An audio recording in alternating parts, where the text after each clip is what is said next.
Hi everyone, welcome back to my channel, and today we're going to do something a little bit different. I know that I coach you a lot, but I myself admittedly also have many coaches and mentors in my life, and I firmly believe that no matter how old you are and no matter how far you are in your career, we will always benefit from mentorship and guidance from those who have done it before. I am beyond lucky to say that I have two incredible coaches and mentors in my life, both who have crossed that seven-figure mark multiple times. And one of them, in fact, sold one of the largest sales in US history. It was in 2019, the Chartwell estate in Bel Air for $150 million.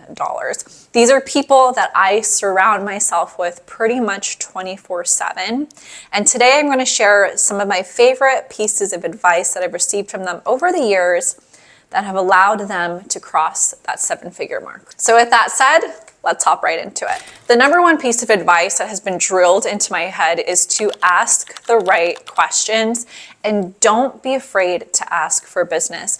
I think that so many agents, they beat around the bush. And I definitely have been there at a certain part in my career where you're afraid to ask your past clients for business. You're afraid to ask for referrals. And if you're with someone who mentions that they may know someone who's looking to buy or sell, for you to sit back and kind of just put it into the hands of the universe and hoping that it will come and redirect back to you. That being said, we have to remind ourselves that this is an industry where we have to be go-getters. We have to put ourselves in front of opportunity. We can't just let it come to us. I will say something that I've learned very quickly is that every person pretty much knows a whole Rolodex of agents, especially if you are in a sphere of networking, business referral networking. At least ask for the opportunity to have an interview, to have the opportunity in itself, and you can pitch and defend yourself. I think that puts less pressure on those who are planning to refer if they don't know who to refer to. Second piece of advice is be comfortable with being uncomfortable. And in fact, that is my motto for 2025, if I'm being honest, is pushing yourself outside of your comfort zone. Real estate is tough because we are self-employed. No one's going to wake us up every day and tell us what we need to do and what we can't do, and then we get paid, right? We're in an industry where we wake up unemployed every single day, and our sole purpose is to get employed by a client. But because we have so much control over how we run our day-to-day and how we run our business, it is so easy to sit back and do the easy stuff and fingers crossed hope that business comes to us. This is why I think statistically last year, 49% of agents sold either one house or less, meaning they sold one house or zero. That is half of our agent population in the country. So when you're comfortable with being uncomfortable, putting yourself in positions for opportunity, asking for business, like advice number one, you will have a greater shot at success than someone that sits back and hopes that it comes to them. Advice number three is to nurture your clients, take care of your sphere and past clients, and to always go the extra mile. The reality in our day and age is I think most people are used to bad service. They expect bad service. And when you go that extra mile, that's gonna stick with that client for the rest of their life. And something that I also really firmly believe in is when you make that impact on someone, you are creating a raving fan.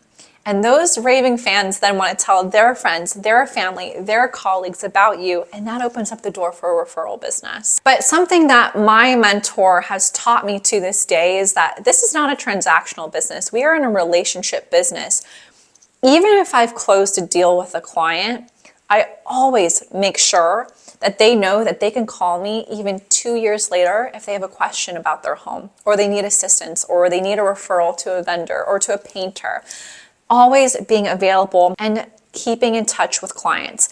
Every year I'm doing holiday presents, I'm doing New Year's cards, I'm reaching out on any holiday that I can possibly think of, Thanksgiving, making sure that I'm having that personal touch of staying connected with these people, because we have all heard the stories of past clients selling their house with another agent, and really the only person that you can blame is yourself because you weren't staying in touch and staying top of mind.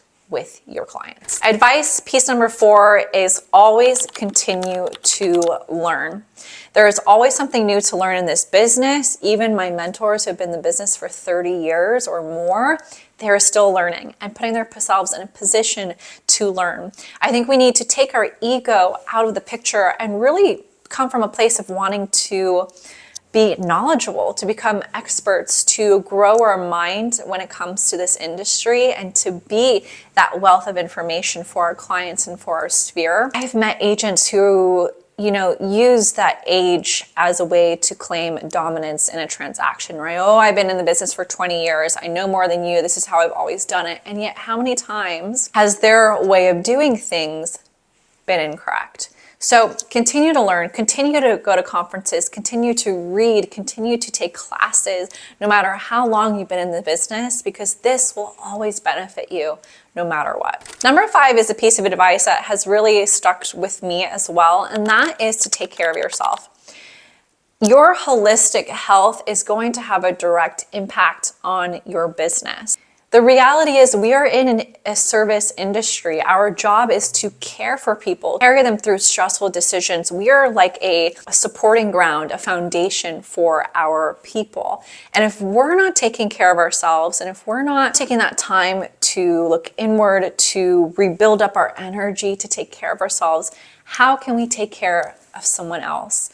So it's really important that you take that time to not be too hard on yourself and to listen to your body. If you're feeling depleted, stressed, overworked, let yourself recoup, because we don't want to burn out and we don't want that to impact our relationships with the people that depend on us most. I hope you guys enjoyed this video, and really the biggest takeaway from this that I can share from any successful agent that I've ever met, no matter if they're making 6 figures or 7 figures or even 8 figures, is to work hard, to never give up, and to keep at it. If you work hard and you show up every single day with your best version of yourself, your success will come. Do not give up.